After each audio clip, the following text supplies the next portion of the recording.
Real quick, before we get started, we have something really cool I want to tell you about. We're now doing the Halloween playmats in the fuzzy style. They're thick, they're sturdy, they're fuzzy, they feel really great to the touch. You can pick them up just in time for Halloween right now at the link below. These other ones are still great, but they're just flat, and these are fuzzy, and they're great. Thick, yeah, you know, look at that trimmed edges. Is that what it's called? They're trimmed. And it feels like velvety. It's really nice. I really like them. Yeah, so go pick them up now. What roller coasters are you going on in Atlanta? I'm really hoping to get on Goliath. It's the B&M hyper coaster that they have there, which is supposed to be one of the best. Hyper means tall? Hyper means tall, yeah. It's a 200-foot drop that it has. That's what that means. 200 feet minimum? Yes, 200 feet minimum drop. Can you line my box up too? Yeah, I'll get you all boxed up. Twisted Cyclone's the other one I'm really excited about. Twisted Cyclone. Is that hyper?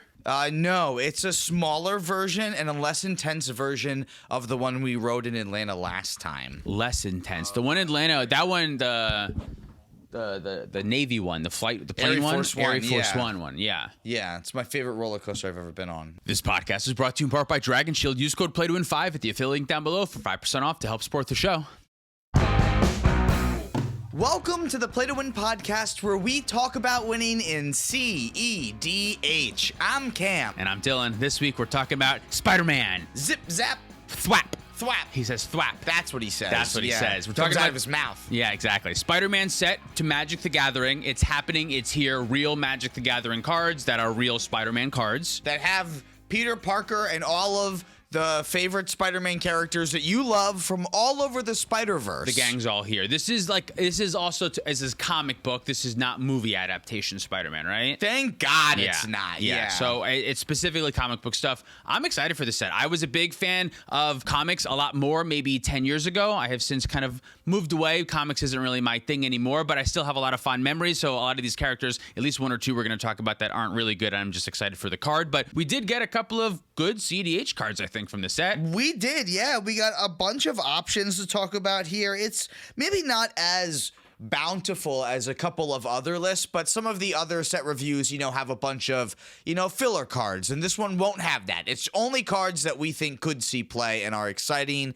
in cEDH. Well, the set has filler cards. We're not talking about filler cards. Oh, yeah, we're not talking about the filler We're not cards. talking about the bagel with Schmear. Oh, shit, we're not? I should take that off the list? Yeah.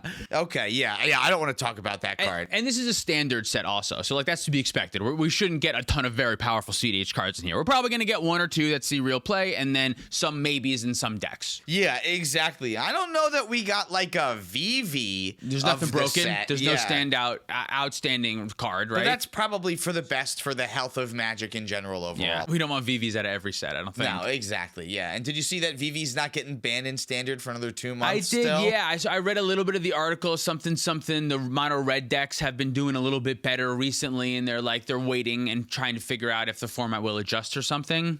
I don't know. Sure. Well, some people are dying slightly less to the overpowered deck, so it seems okay. I don't play any Standard. I don't really know anything about it. I don't think VV is worth the ban in cEDH. I don't know if that's what we're talking about. It's been performing worse than Ral, Monsoon Mage in tournaments. It seems actually, which is not. Yeah, so we're maybe nothing about VV, but maybe Spider-Man about cards. VV. Spider-Man yeah, cards. But we're moving on to Spider-Man cards, and this time I have them arranged in terms of their type and their tag. Oh, their tag. Yeah, what's their tag? Well, the first is untagged artifacts that we're going to go over.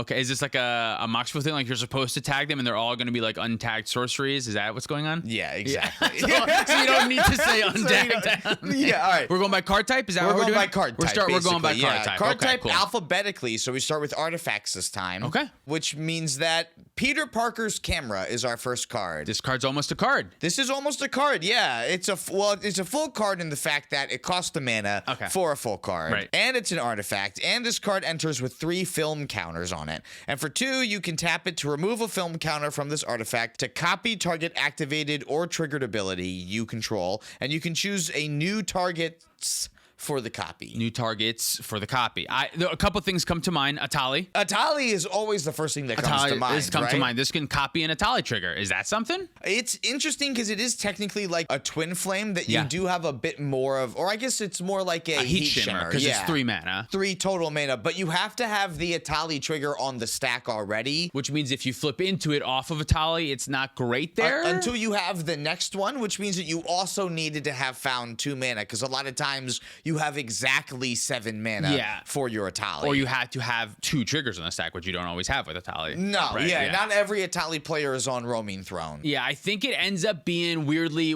It's not weirdly. I mean, it's just worse than the Twin Flames and the Heat Shimmers, but it does do something similar to those cards, and it's an artifact that you can search for off of Urza's Saga and Tezzeret and Enlightened Tutor. Enlightened Tutor doesn't matter for Atali, but like it's just on a different card type. Sisay, I always think about Sisay. This copy is an activation ability, so is that good? I don't know. It's not legendary. This camera's not legendary, so Sisay doesn't really care about it. No, but it's kind of nice that like it gives you 3 mana less on like your second activation, so it's only 2 generic mana for a second activation. Same thing in Magda. Instead of needing 10 treasures, you technically only need 7 because now you sacrifice 5 treasures to Magda, use your other 2 to copy the Magda activation, and then that can go get you both your Artifact Dwarf and the Clock of Omens. I think I like it a little bit more in Magda than Sisay because it's an artifact. Magda could tutor it too. Magda wants a bunch of cheap artifacts. It wants artifacts that it can find. Sisay doesn't really want artifacts. It's not really something that I would want to play in the deck. I don't know that Magda wants to tutor it. Yeah. But it's something that like if you have it, it's like just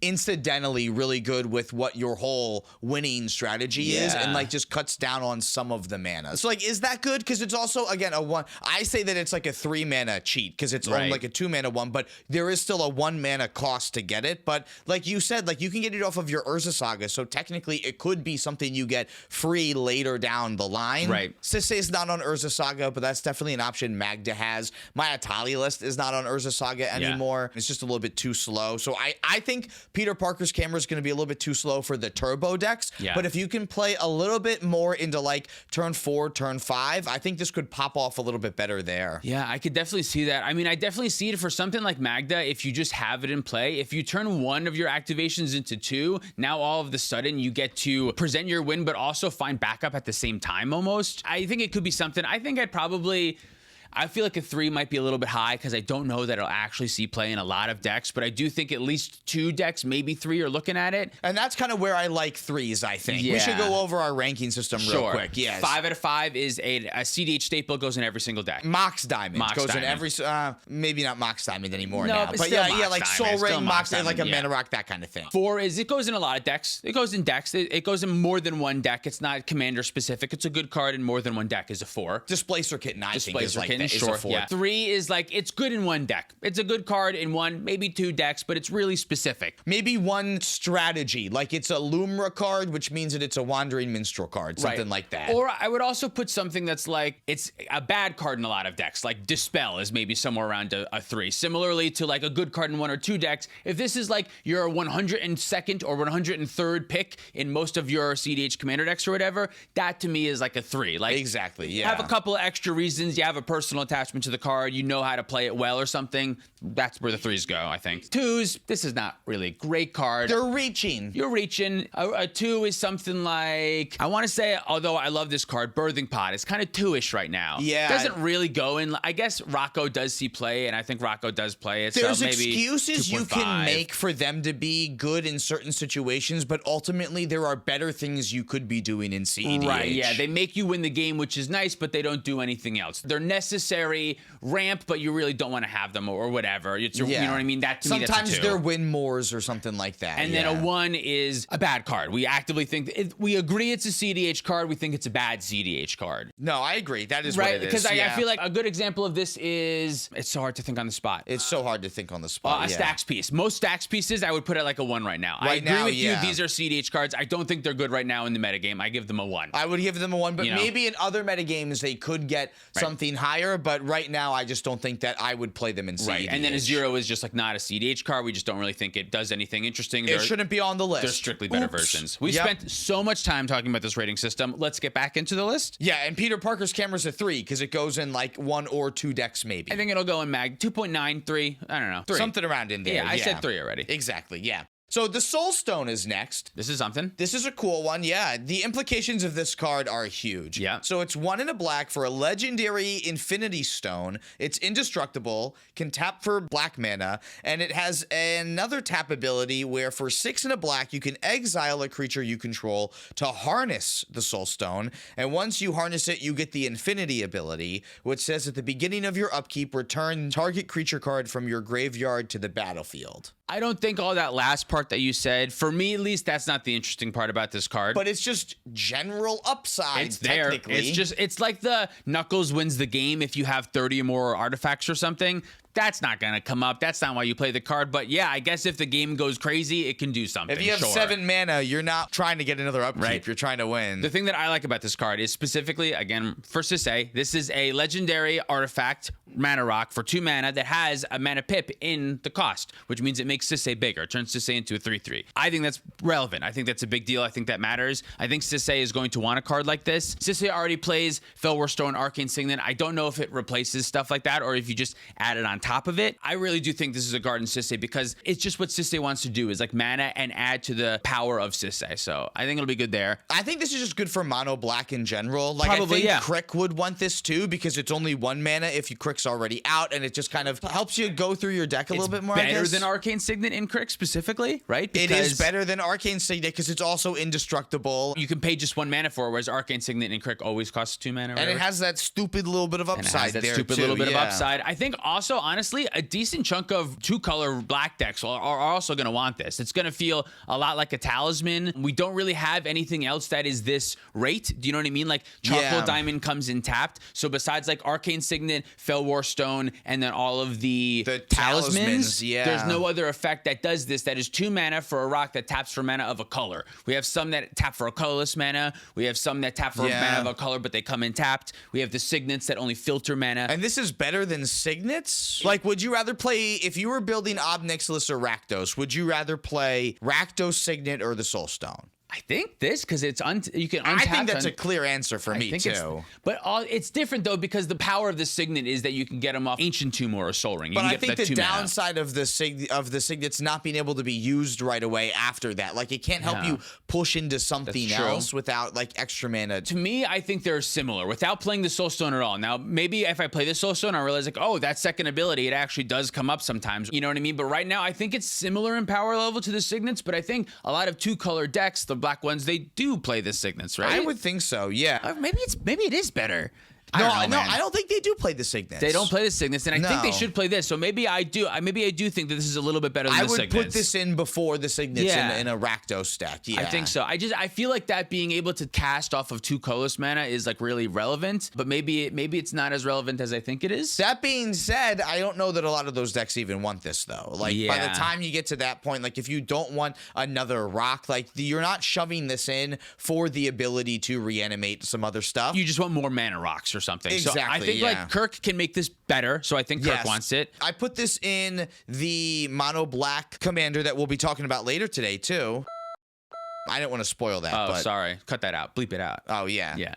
You can do that. We'll fix it in post. I like that. Yeah, I'll bleep it. Yeah. Yeah. Well, that's also, like, we tried to, like, our best to get, like, 1 or 2 of, like, the Spider-Man cards. Because we kind of have to. We kind of have to or whatever. Not have to. I just, like, I want to. I want to find it. For some reason, it doesn't always happen. But, like, it also, like, helps power out, like, that commander that we really want to as well, and right? in mono black specifically, you don't get the talismans because you're in monocolor. So in any of the monocolor decks, it's, like, absolutely, right? And, like, you could play Felwar Stone, but it sucks way more than a lot of other options still. And even like the 2-color decks, you don't get as many talismans. If you're in 2 colors, you only get 1 talisman. If you're in 3 colors, you get up to 3 talismans. So I feel like if you're in 2 colors, you kind of are starving for this effect. And specifically like the way that Ob Nixilis works, it being 4 mana, if you can get 2 mana out on turn 1, do free mana, and then go into this, right away you have 4 mana on turn 2. It's going to help you curve into Ob Nixilis, I think. When you play Ob Nixilis for that reason, maybe I would want Rakdos Signet more. Because Rakdos Signet might do a better job of going Ancient Tomb into Rakdos Signet, and then you play another land for your turn 2 Ob Nixilis that way. Either way, I think this is a good card, and it's going to go in more than 1 deck, so I think it's like a 3.5. I was going to go like 2.9.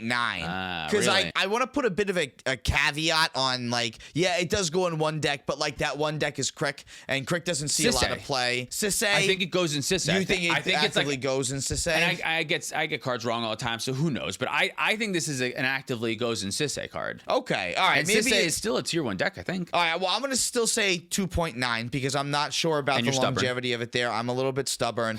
And because I think I convinced myself that it's worse than something else in Obnixilis, which is like one of the homes that I thought that I saw this in. So you think it's worse than the Cygnus? I think it's in that deck in particular with a 4-mana commander. I think that does change something. Okay, so between a 2.9 and a 3.5, it rounds out. That's like a 3.3, I want to say. 3.23, somewhere in there. Something, yeah. So now we're going to move on. Moving on. We're going to talk about another card, and that is Chameleon, Master of Disguise. Wait, should we be keeping track of the tallies of these so we can at the end do a wrap up? Give me 30 minutes here. Okay, and then what's this one? Chameleon. That's not what it's called. Is it just called Chameleon? How do you spell chameleon? Or is it chameleon? You spell it Chameleon. So we're gonna stick to chameleon. No, it's Chameleon. Chameleon. Because that's his name. Master Disguise. He's named after one of the greatest movies of all time. This is 3 and a blue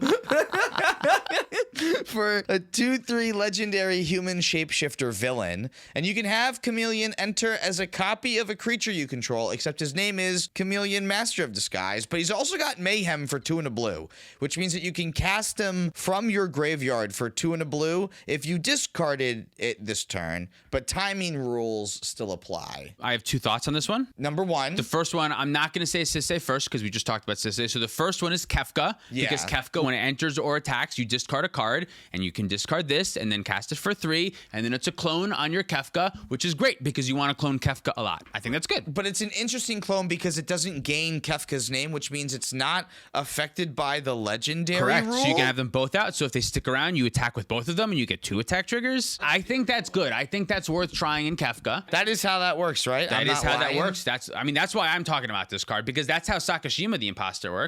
Yeah, because its name is Sakashima. It's a different name, yeah. Which is why I think it's good in Sisay. For the same reason. For the same reason, because I'm already playing Sakashima. A few pilots took Sakashima out for Deadpool. I think it's important to have both of them in, and I think I'm going to cut Sakashima for this because I believe it's the exact same card, except the difference is the blue and the mana value, which means for Sisay it's easy to cast. I'm not going to discard it at all in Sisay, so that's not going to come up. And the bounce ability that Sakashima has for Sisay is also never going to come up because it bounces at the end step. It doesn't even it protects it or anything. Oh, so that's gross. It's really not even good. I've never used it. I've never even think that it was good to use it. So for Sisay, I think it's just a difference of it's slightly easier to cast. I'm rarely casting it, so it doesn't, you know what I mean? It doesn't matter, but I think that upside is worth it. And then also, I've recently been trying Green Goblin out, and you want to discard a lot of cards in Green Goblin. I say that because I don't think it's good there, only just because that's what's going on in my brain right now. But that's a home where Mayhem could be. Where Mayhem could be. And even there, this is not good there. Yeah, but in Kefka, I think it's also considerable. Outside of that, outside of those 2 decks, I'm not thinking of any reason why you would want this. That is nice that Kefka lets you discard it to its own ability, and that just lets you get another one. Yeah, I do think that is really good. I don't know if it's important to note that for Sisay, Sakashima is part of a combo, is why it's so good with Sisay. You can have it come in as a copy of Iorith, and then you can untap 2 things with both of them, and each of them are one of them. So it's a way to make infinite mana in the deck. But it can also copy Derevi too. Derevi. Why do I always do that? Exactly. It's also part of the line where you copy Derevi to get another untap with Gaia's Cradle, while also adding more creatures to the board to make Gaia's Cradle make more and more enough mana so that you can win with Emil. So that's kind of nice that you got an easier to cast layered combo piece for your deck now. So I think I'm definitely going to try this one out, but this one's not, I'm not guaranteed this is a Sisay card because a lot of Sisay pilots have cut the Sakashima already. I just think it's really good. I'm still going to give it a 3 though. Me too. Because of Sisay and Kefka, and that's 2 decks. I'm going to give it a 3.1 because I think it's better than Peter's Camera. At least me personally, I'm more excited to play it. That's a great point, yeah. So 3.05. That's how it works. It got, yeah. And then our next card is Electro. This card I don't think is good. Well, it says good things. What does Electro do? For 1 and 2 red, Electro Assaulting Battery is a legendary human villain that's a 2/3 with flying, and you don't lose unspent red mana as steps and phases end. Whenever you cast an instant or sorcery, you add red, and when Electro leaves the battlefield, you may pay X, and when you do, he deals X damage to target player. This is like Bergie. Except a little bit better and a little bit worse. A little bit better and a little bit worse. So it doesn't trigger off every spell the way that Birgi does, but it lets you keep the mana around for longer than Birgi does. Yeah, Birgi's effect of keeping the mana through steps and phases says only until end of turn. This doesn't say that, which means as turns pass, you just store all of your red mana that you make. Which means that even if something happens to Electro, he has an additional ability then too that lets you use all that mana that you had stored up, so that way it doesn't feel like a complete waste. It only deals damage to an opponent? A target player, Target player, which that stinks that you can't use it as removal, obviously. If you could use it as removal, that would be pretty awesome. This is only on here because it's better than the 4-mana Urbrask that we got true. a couple years ago. Yeah. At this point now, I think it's still worse enough than Birgi that I don't normally want a second one of these, and it's also worse enough than Vivi that I feel like I didn't even think about that. We already have a worse Birgi for the 99 in Vivi, and this is worse than that, maybe? And this is worse than that. I'm not saying Vivi's worse than Birgi. Vivi's worse than Birgi in the 99. Vivi in the Commander is obviously much, much better than it is in the 99, I think. But I think Birgi's big strength is not only one, being able to trigger off of some artifacts, some Lotus Petals and some Lion's Eye Diamonds and that type of shit. Or your creatures for that shit.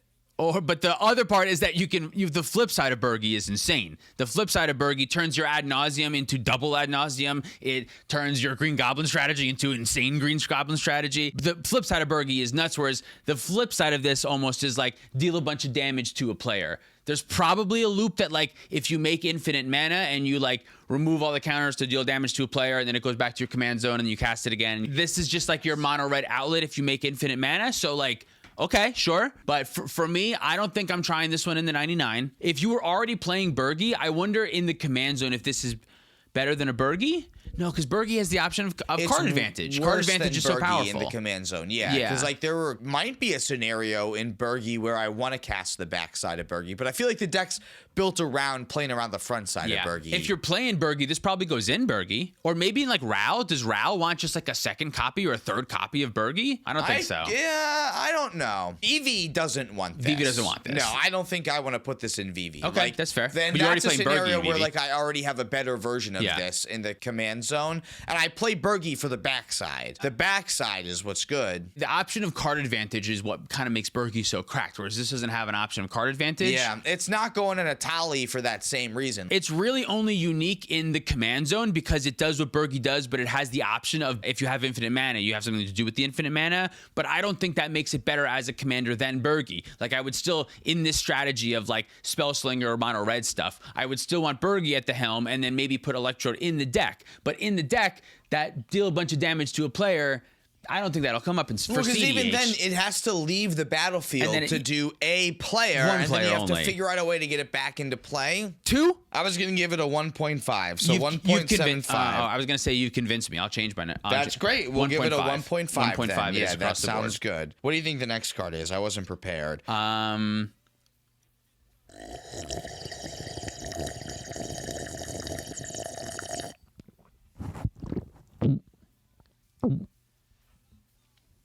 I don't know.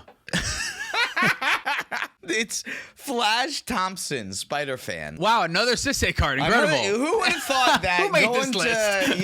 that going to Universes Beyond sets, we're going to have a lot of Sisei cards. Cool new legends for the Legend Commander. What Weird. the hell, yeah. So for 1 and a white, you get a legendary human citizen that's a 2/2 with Flash, and when he enters, you choose one or both. You either tap target creature or untap a creature. One or both is kind of nice. The reason I like it for Sisei, obviously, is because it's an untap rate, untaps a Bloom Tender or a Faber or Elder, which is one of the key combo pieces of Sisei. It doesn't untap a Gaia's Cradle, which is much, much different, but it does also tap down a creature, which is like probably not going to come up a ton, but when you have Derevi in play and you're kind of just like using Derevi to make mana, this does like get a blocker out of the way so that now 2 creatures can get in with the Derevi and untap 2 things, and like that might make a difference. It's also like in Nagila's beginning of combat step, flash this in, tap down your Nagila. How often is that going to come up? Probably not often, but the fact that it can do that is kind of nice.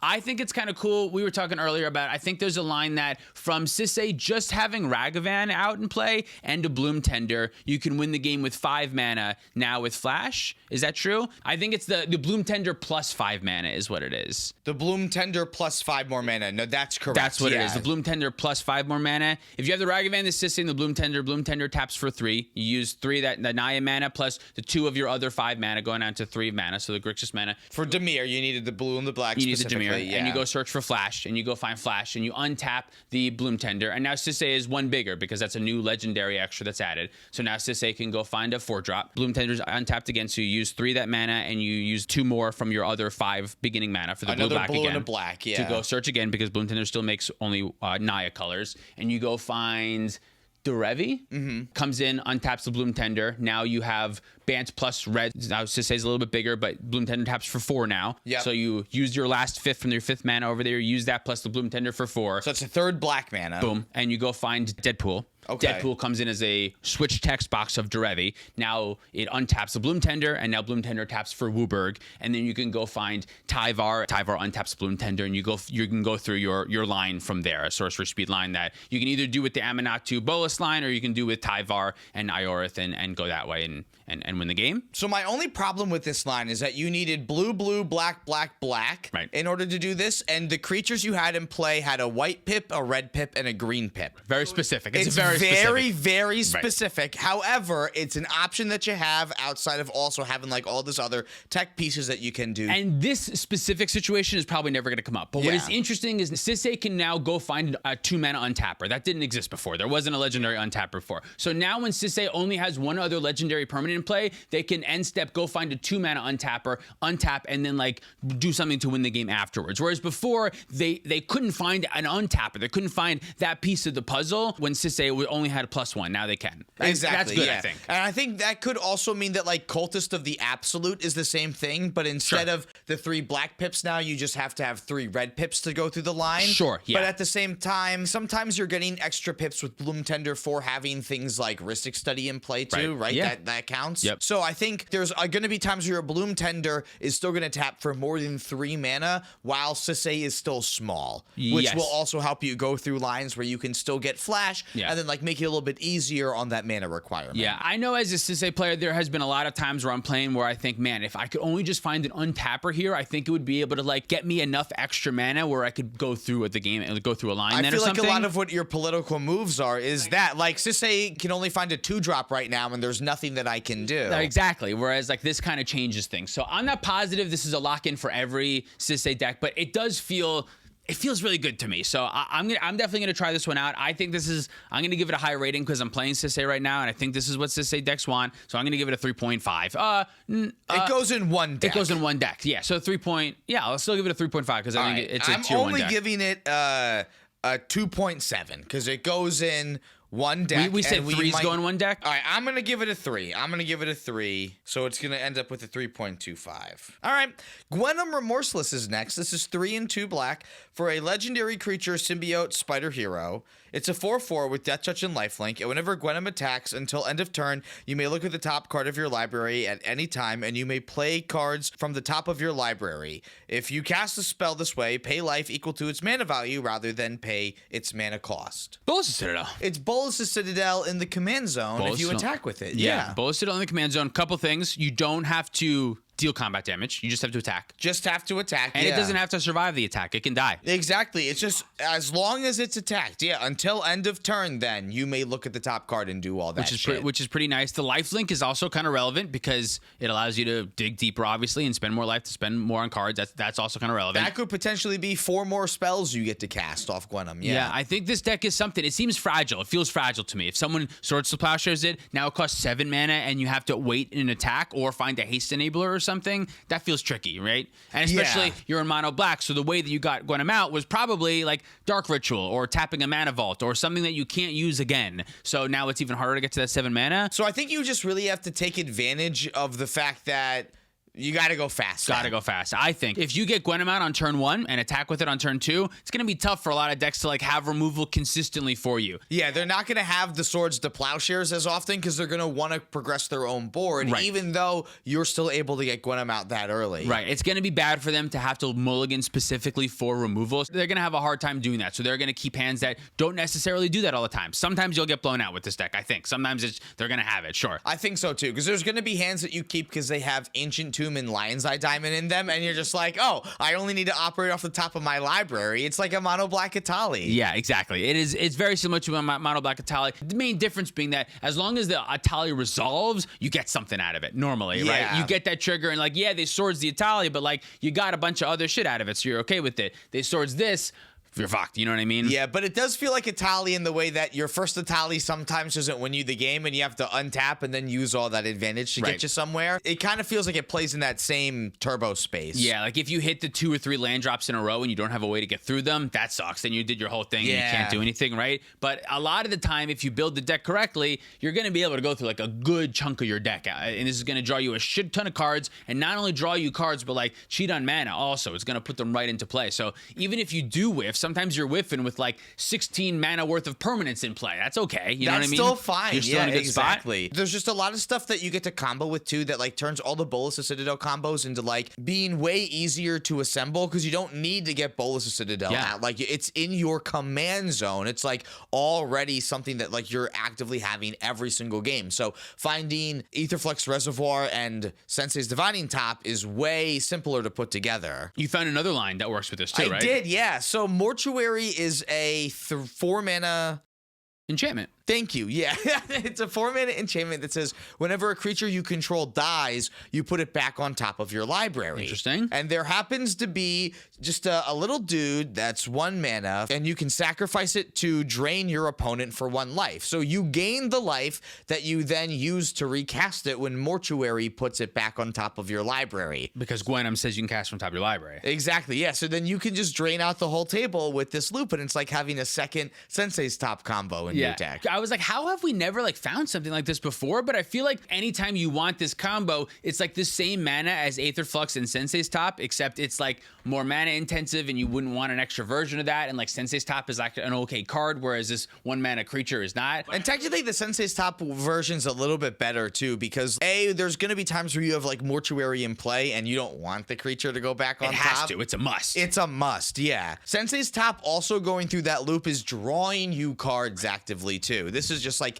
keeping cards stationary as 1 card is moving around. But if you have Bolus of Citadel in your command zone, I feel like it only makes sense because Mortuary will be good with other stuff. Like there will be times where like you're going to want to sacrifice a creature and want it to go back to the top of your library so that you can cast it again and get some other effect. Maybe a Grey Merchant of Asphodel or something that's in the deck, exactly, right? Like, yeah. I want to cast this again. That's going to be great. Or like the deck also had Heartless Summoning in it, just because it makes Gwenom way cheaper and you don't care that she's got a little bit less power and toughness. But it also kind of makes like Orcish Bowmaster in Mortuary weird because you can get like Sephiroth in play too. And then that way, every time Orcish Bowmaster comes into play, you get to ping something. Sure, it'll die right away, but like Sephiroth drains, so like it helps you get some of the life back. It goes right back on top. And Sephiroth also draws whenever. When does it draw? I think Sephiroth only draws on its ETB trigger when you sacrifice something. Okay. And then eventually, like your Sephiroth will flip because like it's just dying and like coming back every single time too, which makes things like way better for you then too. You put Shieldred in the deck, but you didn't put Kraken and Villas, right? I didn't. Yeah, I put Shieldred in as just like a way to help gain me some life in the deck a little bit, like as a way need a where, little like, bit of that, I think. Yeah, like if I fail, I can at least do this and like help me get a little bit back. I did have the Hoarding Broodlord and like Peer into the Abyss line, so at least that way I could still peer into the Abyss with Gwenom and then gain back a ton of life, and that felt like a game-winning setup then too. The Shieldred line is also nice when like there's counterspells, you can't push for a win, but like you have to do something that helps your game plan, and gaining yourself a bunch of life while your opponents are like scrounging to look for removal for Shieldred, and by the time they kill it, you have a Gwenom ready to go. Like That's that going to was be the helpful. thing. Like, you put the table in a scenario where they're like, I have to choose between removing Gwenom and Sheoldred, and I can't believe removing Sheoldred's better for me. because you're dead first to the Sheoldred or whatever. But exactly. Then, like, that's I have the one chance less that removal my spell. Mystic Remore is going to get fed to the Gwenom, but I feel like in that deck specifically, that's a good sign if your Sheoldred dies, because one, you're probably playing a couple of reanimation spells, so if they killed it, you can probably for reanimate sure. it. Yeah, I mean, you're on the Hoarding Broodlord line. Right, yeah, but if they swords it, like that's one less swords for your commander. You wanted to get that out of their hand anyway, so you could win with the real thing, and hopefully your Sheoldred did a couple of things on the way, because if your Sheoldred gains you 6 life or something, that's kind of 3 to 6 more cards with Gwenom. It kind of is, yeah. So it's really interesting. You can play haste enablers. Like, I put Lightning Greaves in the deck. I put the other one that's just 2 mana, the one that gives like ward 1 and haste. It's 1 mana to play, 1 mana to equip. Because then Gwenom's just Bolas a Citadel, Right, yeah. which seemed okay. But I don't even think you need haste. I think it's just Play it on relatively turn 1. Yeah, That's the relatively haste. easy to get Gwenom on turn 1 and just kind of go to town. Yeah. So I don't know that she's going to be a cEDH tournament all-star. It competes with Crick a little bit, and Crick isn't the best CDH deck in the world. And Crick's also insanely fast. Crick's too. way faster, I think. Because Crick can do turn 1. Yeah, and this can't do Gwenom turn really 1. can't do turn 1. Gwenom has a consistent turn 2, I would imagine, and a consistent turn 3. Yeah, I mean, you could turn 1 with Gwenom in theory, but like it requires like boots in your hand, LED, I guess. and like you're a right. bunch of Yeah, other you're stuff. right. It'd have to be a pretty nuts insane. It's You still could on it's turn still 1. a You're right. nuts, yeah. So I think it's going to be worse than Crick. And like, what do you give Crick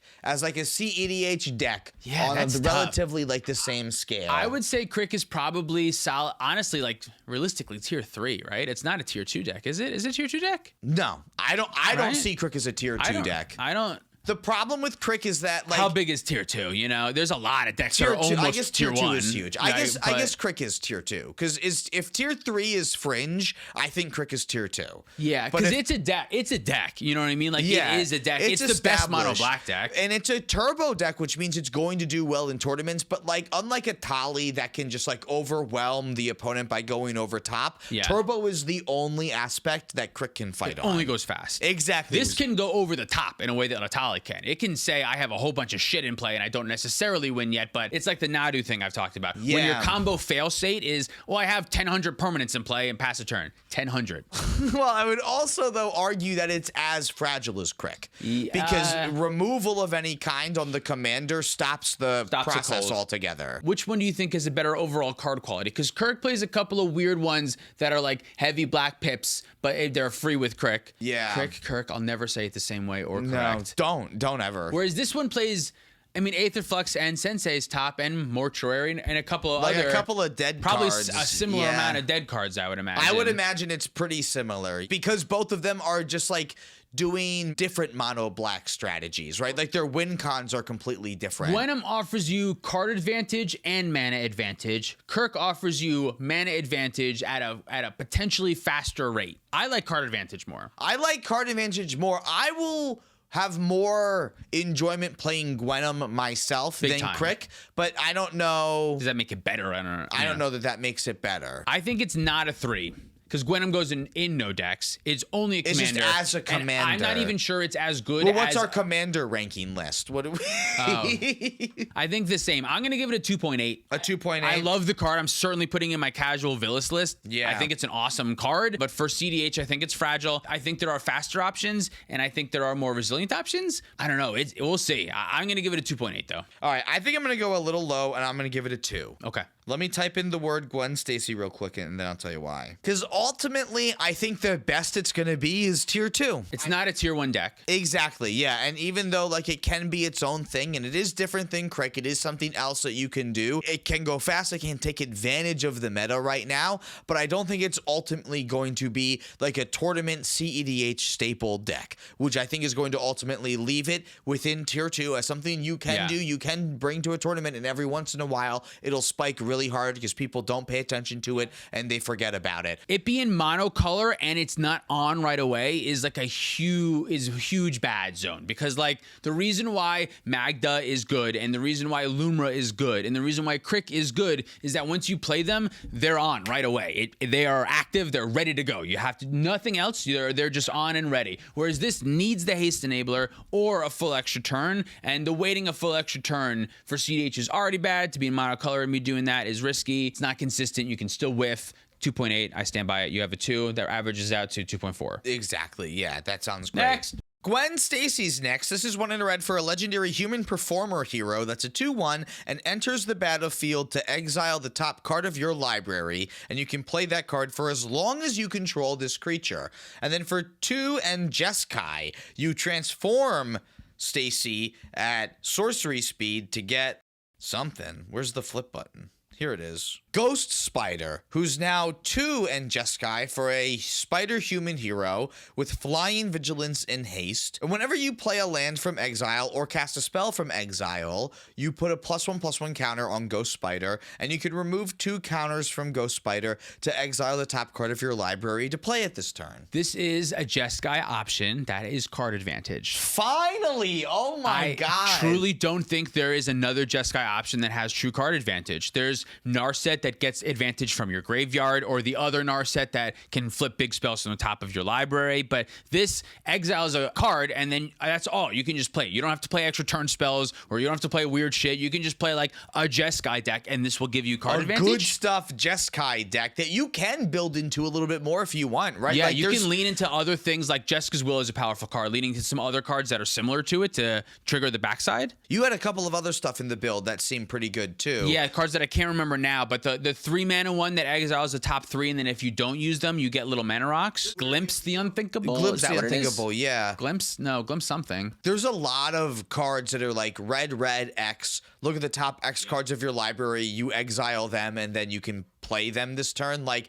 that just kind of goes fucking ham with Ghost Spider then too. So like, there's definitely big stuff that you can build up to while also being able to side into like the best intuition piles that the cEDH format has to offer. Right, yeah. While also being like 2 mana on the front side for all of your commander cards to still turn this on really easily. It's super nice that this can turn, yeah, exactly. It can turn on your commander stuff pretty quick. I like that you can play it as a 2 mana commander, or you can play it as a 5 mana commander, or you can spend that 2 mana and then flip it for 5 mana later. I like that it's flexible. Yeah. Basically partners. You can cast either or. It kind of is, yeah. The reason it's worse than partner because they're connected, which means that if the little one dies, now the 5 mana one costs 7 mana. That sucks. Yeah, and you can't have both out and play at the same time, Right, which that also also kind of sucks. sucks because they do synergize very well together because it's a standard set. The way that I built this deck was basically just good stuff Jeskai things, leaning into the fact that Jessica's Will is a powerful card. So just like try to get Jessica's Will a couple times if you're flipping it. Or I also went with like the Ephemerate Spellseeker line because you're already playing Underworld Breach and Enlightened Tutor, and you're already in those colors, and now Ephemerate can go on your commander to give you a couple extra draws. That which is kind of nice. Yeah, I really like that Gwen Stacy is for as long as you control this creature. Right, yeah. Which is nice that like if you run her out on turn 1 with 2 mana, whatever card that everyone sees you have, like you can still use your Ragavan then for next turn. Yeah. But if you Ephemerate it though, you no longer control Gwen Stacy because she left. I think maybe you would lose the card that was under it. But you get a new card. I'm thinking with the Ephemerate, you've already used that card that's under there. You got the land or whatever that was under it. Or it was the Ephemerate. Yeah.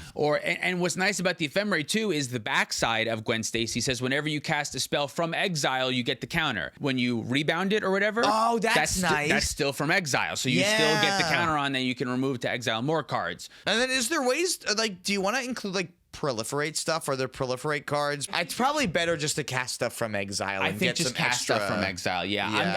I'm really trying to lean into powerful cards and the powerful cards that Gwen Stacy makes good, rather than trying to find like less good cards that work well with Gwen Stacy. The only thing that maybe I would argue is maybe Agatha Soul Cauldron could be something to consider because it's just counters that Ghost Spider removes. It doesn't have to Doesn't care where they came from. Technically. It doesn't matter. So it could be like not even +1/+1 counters. It could just be other kind of counters too. So really? Oh, yeah, remove 2 counters from Ghost Spider. Yeah. Oh, I wonder what other counters we could put on. That's what I was trying to think of when I said whatchamacallit, the proliferate, the Agatha Soul Cauldron. Agatha Soul Cauldron. Yeah, I forgot that she gets +1/+1 counters and not some other kind of counters. But if you put charge counters on her, or if you put a vigilance counter on her, somehow, yeah, she already has vigilance, but she doesn't need double vigilance. vigilance, remove the vigilance counter for a card. Yeah, I think this one is interesting. I think it's an option for Jeskai builds. I think it works well with the strategy. Maybe there's like tie-em cards that like help you put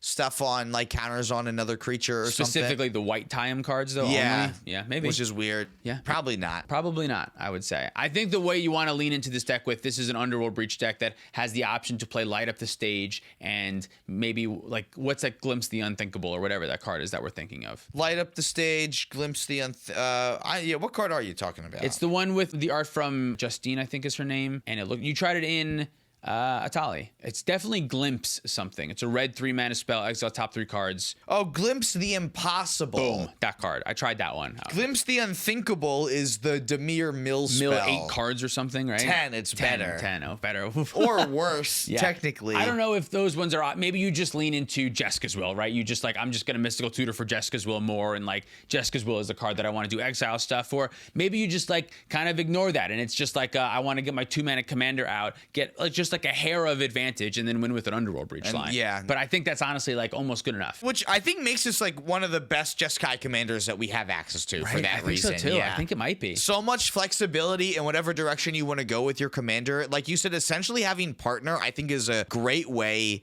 to analyze these flip commanders, because you do have access to just casting either side, which is really nice. Yeah, these transforming modal double face cards. I'm going to give Gwen, it's still like a 3, like a 3.3. 3 I was gonna say 3.5, so 3.4 I think is sounds fair. good. Yeah. It's not going to take over the metagame, you know what I mean? But I think it's a role player No, in tier yeah, 2. I yeah. think it could be a role player in tier 2. I think so too. Yeah, a solid tier 2 deck that Yeah. you can do that is gonna, I would imagine, outperform a lot of the other tier 2 Jeskai decks. Yeah, I think so. It can be less gimmicky, which I think is really nice. Right. All right, let's talk about a lizard. A lizard. Connor's Curse is 2 and 2 green for a 5/5 with trample, and with Lizard's formula, when he enters, up to one other target creature loses all abilities and becomes a green lizard creature with base power and toughness 4/4. This is kind of like a weird Doomblade in green if you're in mono green. I like Yeah. that green decks who are already playing things like Green Sun Zenith now have something that they can search for that can just turn off a creature. That's kind of nice. Yeah, it's like a Green Sun Zenithable Beast Within, which Sort I of. think is interesting. Yeah. Yeah. And I like that normally these effects are like until Lizard leaves the battlefield, but I like that this is just always going to be a 4/4. You can shut a commander off with it, which is really great. You can shut off a key stacks piece, which is really great. I don't know if Loomer wants this. I don't think so. They don't play a ton of creature tutor stuff. They do, but I mean, maybe Rog Thrask. Again, I don't know that Rog Thrask would want something like this, but if you want, it's tutorable. I think it's more like a Selvala card. Yo, because yes, it's a mono it's green got kind of, high right? power. Yeah. Yeah. I don't think Loomer wants it, because the only removal that Loomer plays is Song of the Dryads, which we just recently learned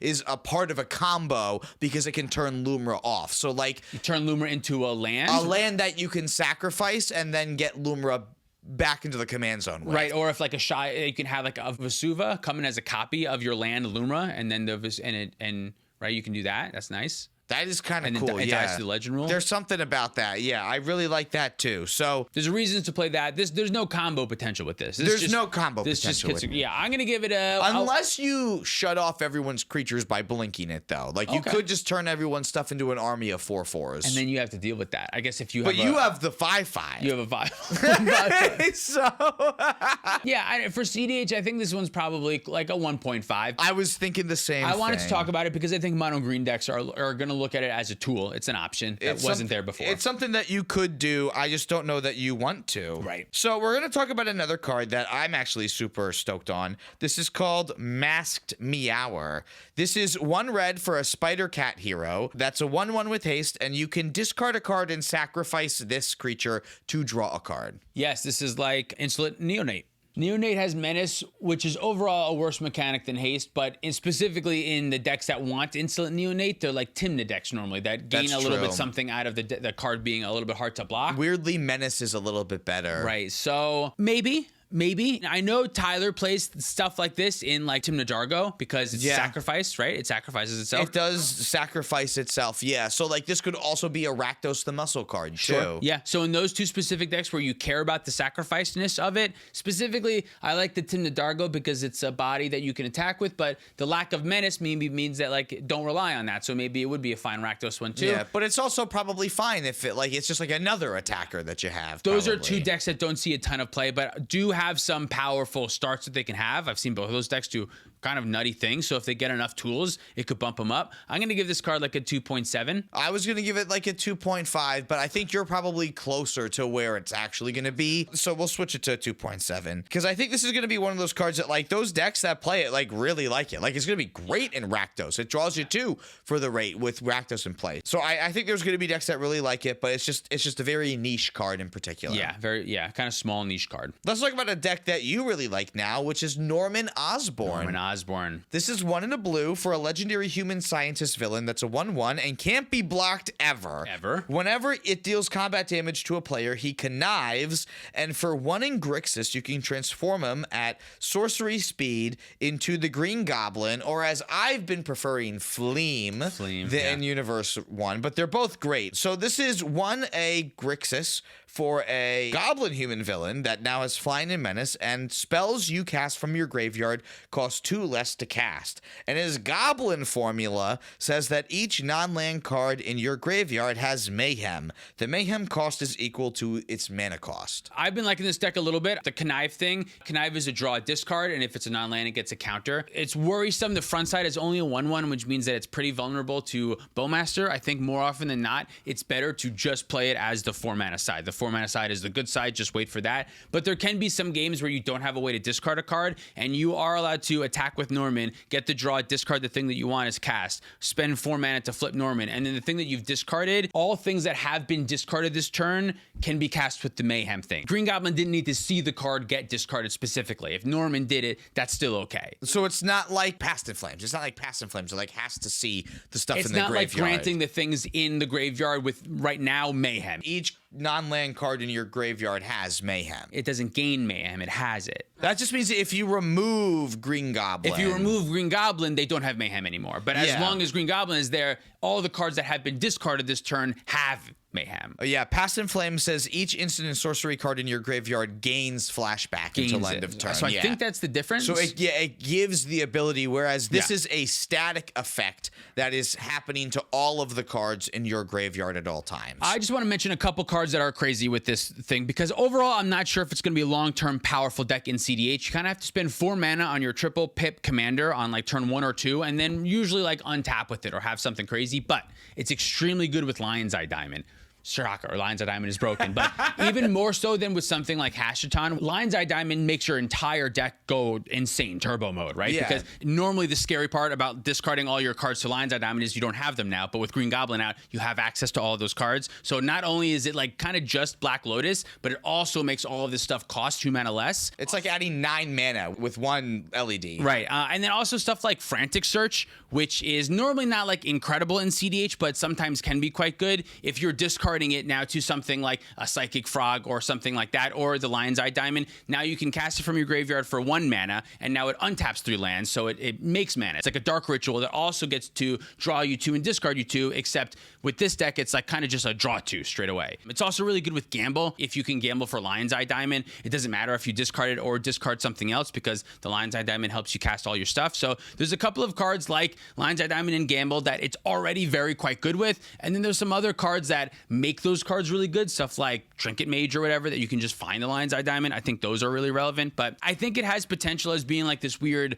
wheel deck that can use things like Will of the Jeskai really well, and can use things like Jessica's Will really well, because making Jessica's Will cost 1 mana is pretty nuts. I think that the deck might have some legs. Yeah, it definitely seems like it can do some insanely powerful things, and I think Kefka being in the meta as like a slower Grixis deck would allow for more Grixis decks that are kind of like in between Rogsai and and Kefka to also exist. So I can't say that like this isn't going to have legs in cEDH, because it definitely seems like, you know, it's going to do some powerful things and work really well with cards that are already really good. If you crack LED, discard Ad Nauseam, LED just pays for Ad Nauseam and you just fill right back up. Yeah, 0 mana Ad Naus. Exactly, right? It's fucking insane. So I really like Green Goblin. I really like Fleam. I think that this is probably the best commander that we got from the set. I think so, yeah. I mean, it's always hard to compare to things like Rogside, because it's certainly not as fast as Rogside, but it's a little bit more robust. I think, like you said, like it's a little bit more comparable to Kefka, where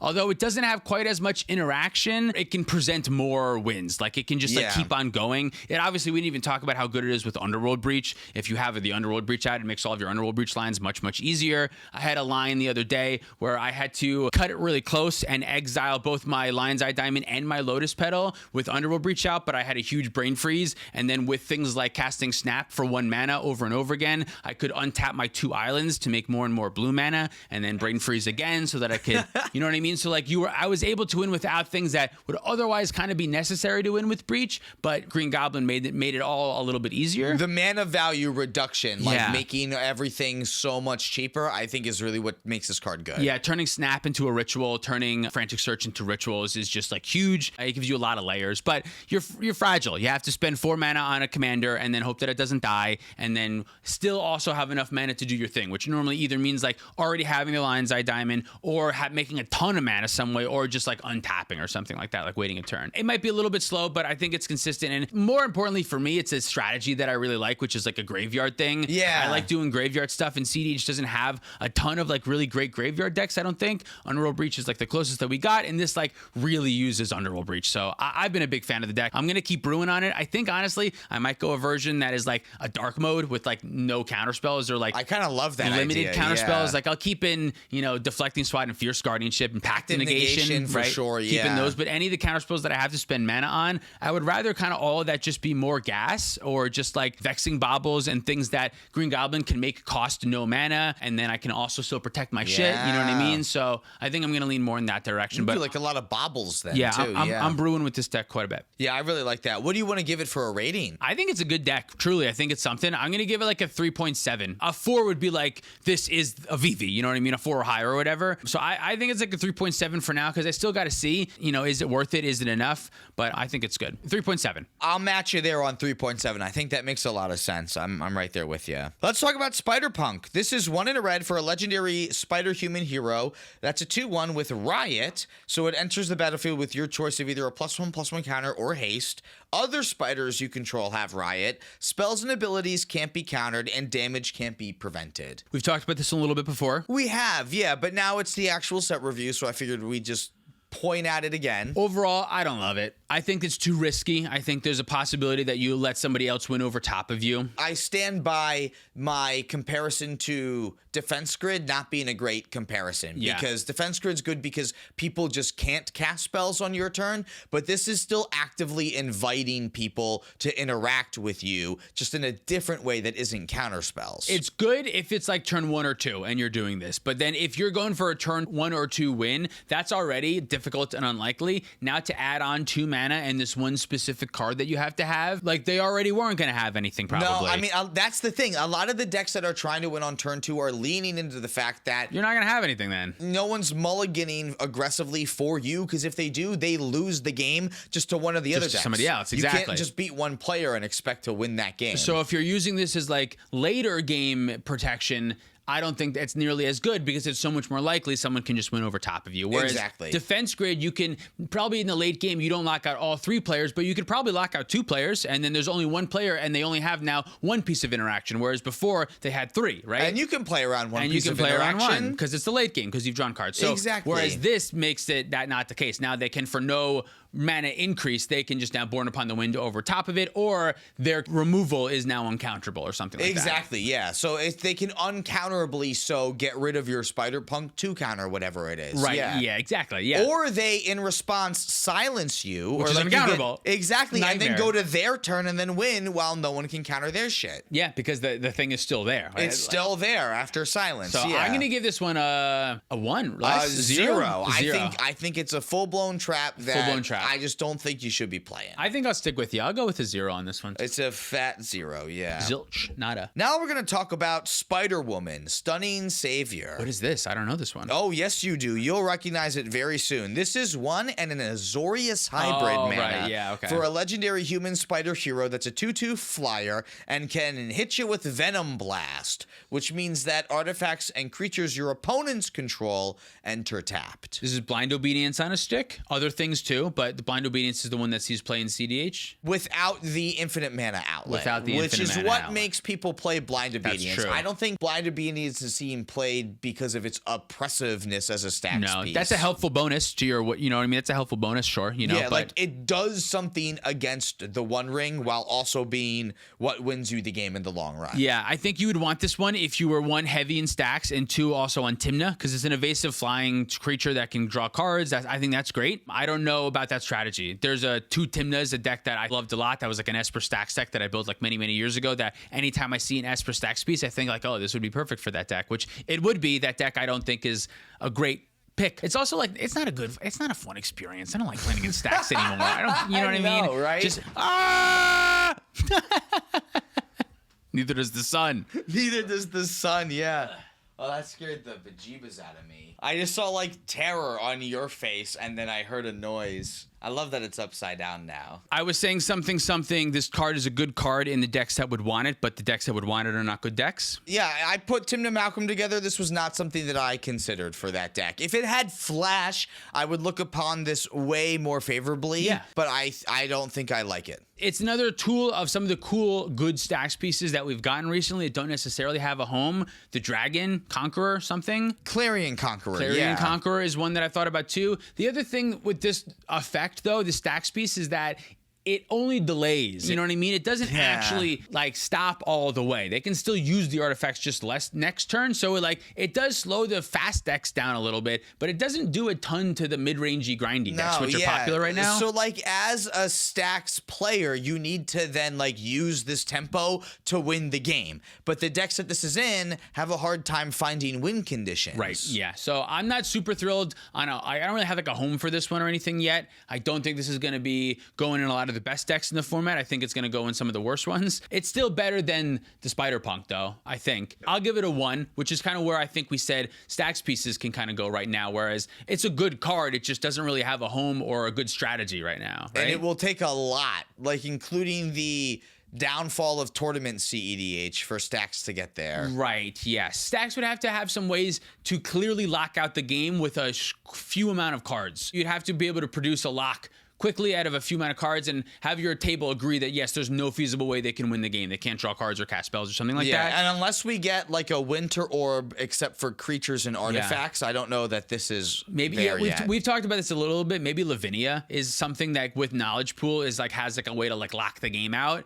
But even then, you still sort of like in a weird way rely on your opponents conceding to you. What's the point of having their shit come into play tapped if they can't play shit? Right. Yeah, I agree. Like the reason why some of these prison decks I feel like are good in 1v1 sometimes is that in game 1, players will concede to the lock in hopes that they can win game 2, but then game 2 never ends because it's a prison deck and they lock. So there's no option to like not concede the second game because the other player's already up a game, so they'll win the match no matter what. Right. So like I think that makes it like a little bit better. Whereas in cEDH, it's just not best out of 3. There's just the one game. You can still just like fight for a draw and just go because everyone has to take the time to untap their permanents. There's no reason for you to concede. Just fight for the draw, right? There's no reason at all. Whereas there would be a reason to concede at least the first game in 1v1. So maybe a hard lockout isn't the best bet. You have to like find a way that wins the game, and then that's hard because you've made it difficult for everyone to win the game. Yeah. Let's move on to the next card. All right, let's move on and talk about Superior Spider-Man, who is 2 and a blue and a black for a legendary human A human. Human. A legendary spider human hero. That's a 4/4 with Mind Swap. So you can have it enter as a copy of any creature card in a graveyard, except his name is Superior Spider-Man, and he's a 4/4 human hero in addition to his other types. And when you do, exile that card. The Superior Spider-Man, I think this is an interesting card because it's like a reanimation spell in the command zone, which we haven't really gotten before. Right? Which is kind of cool, yeah. You lose the power and toughness, but for cEDH, that doesn't matter. Sometimes you might gain the power and toughness depending on what you're reanimating. Right? Yeah. If you can reanimate an Orcish Bowmaster, suddenly your Bowmaster can't be pinged off by their new Bowmaster, so that's pretty good. But it's kind of nice that now, like, your Entomb is a 1-card combo. Yeah, your Entomb is basically 5 mana Hoarding Broodlord right in play. Exactly. More or less, Which right? is, like, way easier than needing another card. Like, it's more mana than needing another card, but at least it's easier to assemble that way, which is kind of nice. I agree. If you're going for a reanimation strategy, I gotta feel like Superior Spider-Man is like one of your best options. I would think so. You just have one of the pieces right there in the command zone. Even if you can't get that thing going and there's like just another good creature in a graveyard, like it can also be a Ranger Captain of Eos at an opportune time. Yep. That means something had to go Right. wrong Really and then wrong. right really quickly for you. But I think also like the issue is like it provides no value on its own. You can't play it early. It only does reanimate. It only reanimates, which is only either good when you've set it up with an Entomb, which means that like your windows are going to be in a weird spot because like your only option to work with your commander is to like, I guess you don't have to go for a win. I was going to say is like to go for a Hoarding Broodlord, but you can just find like Consecrated Sphinx or find something less just than. do like a value. You do a value Superior line or something Spider-Man, like that. yeah. I think it's neat. I think if you're doing a Hoarding Broodline thing, I think this is a great commander for it. Oh, Superior Spider-Man is Otto Octavius. I don't think I knew that. That's cool. The quote at the bottom is, "I will be Spider-Man. With my unparalleled genius, I shall become the superior Spider-Man." There you go. And that's why he copies a Spider-Man. He copies the Spider-Man. That makes sense. Very flavorful. Yeah, okay. I don't know how good this is in general. We did talk about a lot of ways that this could be good. It's good with Entomb. It's really good with Entomb. It's way worse with the 2-mana Entombs and the 3-mana Entombs. But if you have a 5-mana Hoarding Broodlord, I think that's really good. 5-mana Hoarding Broodlord from nothing, from it being in your deck. So I think if you can get that off, this is really good. One-trick pony-ish, though. One-trick pony-ish. I think this isn't going to be tier 2 at all, though. I think this is going to end up being in the tier 3 fringe area. This is another strange one where, like, I could certainly see a deck like this winning a tournament under a very competent pilot because you're going to entomb something that we haven't thought about, something silly, something that does lock the game out, something that, does something crazy. No one's going to know what's going on. You're in the best color combination, Yeah, but I agree. Nowadays, we really need, like, advantage and combo potential in the command zone. You got to have Is there kind a of both. world where it turns Entomb into Thassa's Oracle then? And, like, you can just, like, have this enter as your Thassa's Oracle? If someone else's Thoracle's in a graveyard, it's If someone like a else is in one-card the win con. yes, that's true. You still I'm have to stretching really hard, I think, Yeah, though. you still have to have like Entomb plus Consultation plus 4 mana. But The yeah, issue with other people's things in their graveyard that are that good means that they already put a win on the stack and that had to get stopped. yeah, and it's like unreliable. You can't really like plan around that. Yeah, so like if you can only win second, like there are times in cEDH that's good, but I want to be able to win first when the opportunity is presented to me. It's too. also good with Windfall, which is like something that you don't really have to stretch for. You That's kinda, true, You kind though, of already yeah. want to play it, but like it's good if you like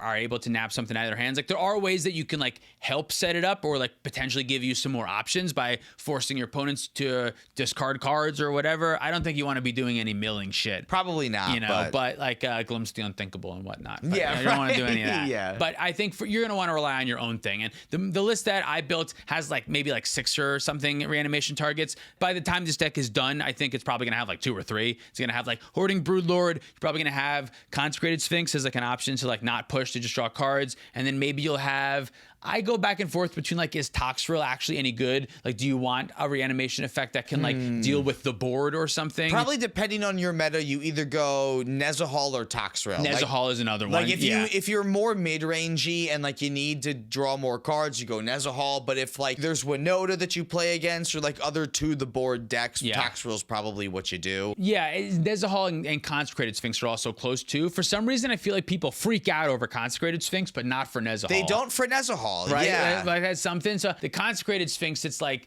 it feels like so much and it's so quickly. Right away, draw 2 cards, draw another 2 cards. You know what I mean? Whereas Nezahal, it feels just one. It's just one. Yeah, it's just and one. Nezahal on its own is better though. Like, because what'll happen is you'll copy Nezahal, you'll have to exile it, and then if you need to protect your superior Spider-Man copy though, it has to enter the battlefield as a copy of something else. Which can be good. It could be good. Like, Yeah. that's true. Like, if you need to go, fuck, it's Nezahal, I need it to be Hoarding Broodlord. Oh shit, I'm Switch. just gonna. But it has to come back at the end step though. It doesn't come back right away. Yeah, yeah. So I don't know. I think you definitely include Nezahal, though, kind of for that reason. You definitely include Hoarding Broodlord and then maybe Consecrated Sphinx. And then I put Astral Dragon in. Nah, right? Get that out, yeah. I was That like, was you great want- under Chrome Mox, dude. Yeah, I was like, if you want to grind in the Rhystic Study world, it's the 2 Rhystic Studies or whatever, you know what I mean? Sure, but I think it's too hard to set up, and you want just draw. I want my own draw card. I want my thing to say draw card, like Nezahal and Consecrated Sphinx. If it's going to be too hard to set up, I don't want to try to set it up too often. I want it to be a bonus of something that I can do in the deck. I had Villas in there too as like a third option to draw cards that also helps you control the board a little bit. That one probably gets cut. It's nice to have like Unmarked Grave be able to get something, so it is nice to have a non-legend like Consecrated Sphinx or something. Or like Hoarding Broodlord. Or like, Hoarding Broodlord. Yeah, that's the better one, obviously. So I think stuff like that is to consider because you don't have a lot of Entombs, so you have to be able to work with Buried Alive and the other ones and stuff. But yeah, it's an almost deck, right? It's an almost deck. Yeah. I think it's probably a 1.5 though, because of where it's going to sit in tier 3. I love graveyard stuff, like I said earlier, so I'm going to give it a 2 personally because I think it's cool and unique because we don't have a reanimation effect in the command zone. I don't think that works like this, so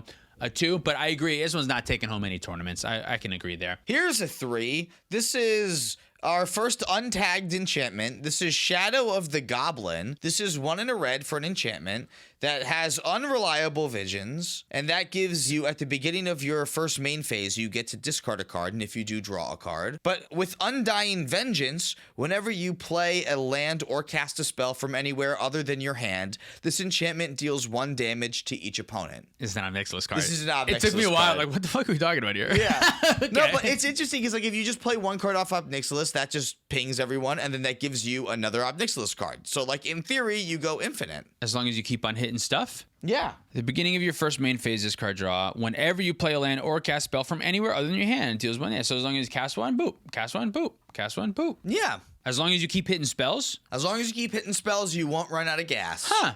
Yeah, right? And it helps you find gas, And too. it's not a creature, which could be relevant for like when your deck would otherwise fold to a Toxic Deluge. You still get rid of your Obnixilis, but you know what I mean? At least it's easier to come back from. Like, you don't have to now find another creature pinger. You have something else that, I mean, you'll have to pass with Obnixilis. I think this is good. It's I a don't 3. know. It's a 3. It reminds me of the artifact that they play with the energy artifact that they got. It reminds me of this, except it doesn't feed itself in the same way. It feeds itself in the way that you can discard a card and like find something better with your rummage. It itself doesn't actually exile anything for you to cast, though. It draws in discards, which is kind of strange, right? That's true. It works with Obnixilis because Obnixilis does cast things from exile. A 3. It's a 3. It might be worse than a 3 because they might not end up playing it for forever, but it's something. Yeah. Spider Sense is next. This is 1 in a blue for an instant with Web Slinging blue, which means that you can cast the spell for blue if you also return a tapped creature you control to its owner's hand, and you can counter target instant spell, sorcery spell, or triggered ability. Not activated ability. Not activated ability. This is kind of like Dispel. This is kind of like Dispel. Most of the time, this is going to feel like Dispel, except you also had to pay the cost of bouncing a tapped creature to your hand, which could be bad 90% of the time. But 10% of the time, you're going to be able to bounce a Cloud of Fairies and feel great about it. I think for certain decks, this is better than Dispel. I think for some decks, Dispel's just better. Of course, yeah. And But Dispel's already, like we talked about, I think earlier, 3-ish, whereas like this is a bad, this is your 102nd card in a lot of decks, I feel. But the way that this synergizes with like Rograk for when you have like Rograk and Springleaf Drum in play, or if you have Earthcraft in play, like there's so many cards in those strategies that already want you to tap your stuff. It effectively just untaps Rograk, which is good. Even stuff like Spellseeker is something that can be tapped in your deck and like is something you could, in theory, bounce to counter something later in the turn. Counter your own thing just to bounce it and replay it. Like that's an option. That's true, yeah. It's counter gonna feel your terrible, own triggered ability. Yeah, you could. It's tough because overall Stifle effects are not good, and Stifle effects normally also include activated abilities. A triggered ability is worse than an activated ability. Right. This doesn't stop a Sisay activation. This doesn't stop a Magda activation. action. This only stops the Thassa's Oracle trigger or An Atali trigger. An Atali trigger. And if you hate Atali that much, play Mindbreak Trap in your deck. I guess like technically a Pester might trigger, or that's a weird example but what I mean is like a Kiki Jiki. It could stop a Kiki Jiki combo if you're seeing that. Not the activation of it, though. Like, so you have to time it out very specifically. The trigger to untap the Kiki or whatever. I don't know why you're playing that. The only saving grace of this card is that it does interact with instants and sorceries. So it's kind of like in the use cases that you're playing a lot of creatures that could be tapped and you would want a miscast effect, then this is going to be fine. But I think this is probably a 3.3. It's similar to Luis's Sucks Sacrifice, where it's effectively 1 mana, remove one of your things, counterspell, except you bounce instead of sacrifice, and it's instant and sorcerer triggered ability rather than what's the other one? What's Luis's Sacrifices is like an activated ability, triggered ability, or a non-creature spell. So it counters a lot more stuff, but you have to sacrifice a legend, not just bounce a tapped creature, which is a way steeper cost. Yeah, that's true. I think it's comparable. I think they're comparable too, because they're two cards that I am not interested in any of my cEDH decks right now. Yeah, they're in the strict Serenade box for me. These too. cards look like counterspells. They're tricks. Dude, side note, I started a list for a podcast called Cards We Don't Like. Talk about all these cards that we do like. Those three, Luis's Sacrifice, Spider Sense, and Strict Serenade, they for can sure. all go on that list. Yeah, it's a lot of blue counter spells on the list so far, Wheel honestly. of Misfortune goes on it for sure. Yeah. So I think that there is some upside to this. A 1-mana counter spell is very interesting, but it's a small number of decks that want it, I think. One? Maybe 2. It's going that low. Is it 1 or I don't know. My gut reaction is it's bad. I like it in Rogthras, but I don't really necessarily love counterspells in Rogthras. Yeah, so like I don't really like it in Rogthras. Yeah, you know. So, but it does a lot. I don't know. I want Rograk in play. Are you still keeping track of which are our things? Painstakingly so. One. It's not going to make the top 5. That's for sure. Delete. I don't even. We've been going on a while. Yeah, we have. Our last card is called Heroes Hangout. This is 1 red mana to choose 1 for a sorcery. You can either go on a date night to exile the top 2 cards of your library. 2 for the date. One for each person. Then you choose one of them. That player pays for the date. No, until end of your next turn, you can play that card.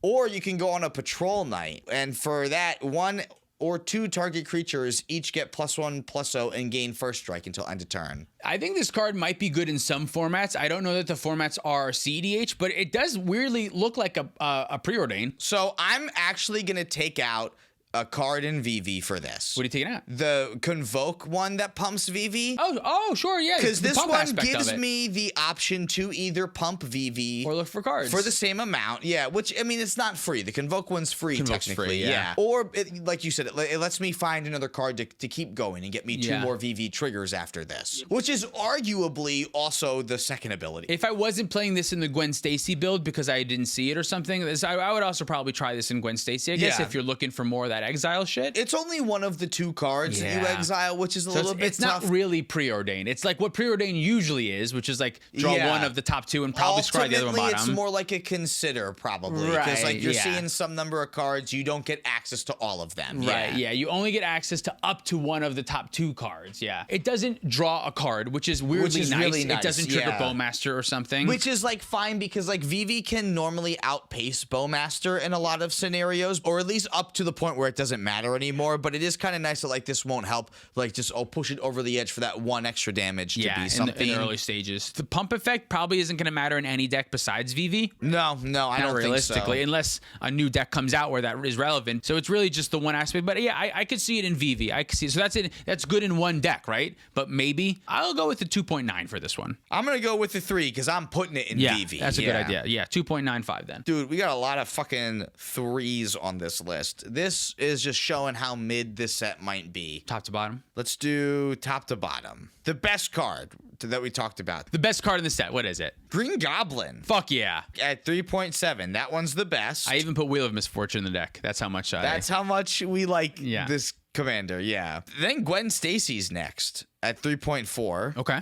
And then the Soul Stone is next at 3.3. Soulstone will probably end up seeing more play than both of those two cards because it's a Probably, 99 card. yeah. But okay, sure, we got that one wrong. Flash Thompson's next. Okay, sure. That's 3.25. And then Chameleon's next at 3.05. Couple maybes in Sisse that I think are probably is okay. Yep. The next cards are a tie because Shadow of the Goblin and the PPC both got 3s. What's the PPC? Peter Parker's camera. Oh, okay. Those are 3s. Yeah, okay, I could see that. Those are maybes in 1 or 2 decks. Those are 3s, yeah. And then we got Heroes Hangout at the 2.95, Masked Meower at 2.7, and then Gwenum at 2.4. Yeah, except for, is the Mind Stone probably realistically like the best card in the set? The Soul Stone is probably Soulstone? the best card in the set The most played. It'll see the most play. because it won't be relegated to the command zone. Yeah, I think I do stand by that Green Goblin is a Grixis option. Like I do think it's a real potential. I mean, some of the games that I've played, it feels very Karkish. By the time it's going, it's hard to stop. The deck's existence is a removal check. Because by the time you start going, if they haven't removed the Green Goblin, you're like, okay, well, they don't have removal because they haven't killed Green Goblin yet. And I mean, it makes Defense Grid free. If you discard it, it makes Grinding Station combo with Underworld Breach so easily. I think I stand by that Green Goblin's probably the best commander of the set. Yeah, I think so too. I think Grixis commander, how original of a pick of mine. I think I'm a little surprised at how low we ranked Spider Sense, but I do think that it's not a card I ever was going to sleeve up in the 99 of anything ever. Do you remember what the lowest rating, the 10 was? The 10 spot rating was? No, I wasn't counting what they were. I was just like reading backwards. Yeah, okay, yeah. It's like a 2 or something. It's a 1 It or was 2. definitely like way lower than a lot of other stuff. Yeah. I want to talk about Carnage because I love Carnage and he's on my arm, but he's not very good in CDH and we don't have to talk about Carnage. You know what I mean? You can go look up what Carnage does. This Mayhem stuff is cool. We've Reanimates been little going guys. on for a long time already. That's good, right? I'm done. Yeah, end the podcast. All right. Thanks for watching. If you'd like to support us directly, you can do so on Patreon, like our $100 patrons. Damn Nandas, Cumulative Upkeep MTG, Mr. Jerby, The Cardboard Cookbook, Penguin Man 0089, Eli the Magic Guy, David Newman, Pat Fire, Spengler, Demetrius Clark, Larceny Roars, Your Boy Blue, Sparky B, Insomnia, S.C. Phillip, Olden Groupie, Zach Hartley, Reactive, Sean of the Ice, Gabriel Garrett, Mace the Ace, Luke Cook, Connor Sipon, Joshua Day, Peter Stewart, Cornell Wild, Uncle Butts, Noosh, Quadja A. Hamid, Scott Hawk, and Baby G-Bus. Then follow us on the internet for more content. Thank you, Dragon Show, for supporting the show. Use code PLAY2WIN5 at our affiliate link down below for 5% off. Thanks for watching. See you next time. Jason Brooks, Safarius, Ash Wayne, Hunter the Warlock, John Koba, The Gaming Kinkajou, Dan the Man, Sarcastic, Bill Bob, Mystic Muffin Man, Zachary Coulson, Japaha, Dalton Poteet, Justin, Jan Wildfang, Thomas Bueno, and David Nelson. If you hate that the order of the patrons does not show up in the same way that we read them off anymore, complain to Patreon. It is a nightmare. I hate it.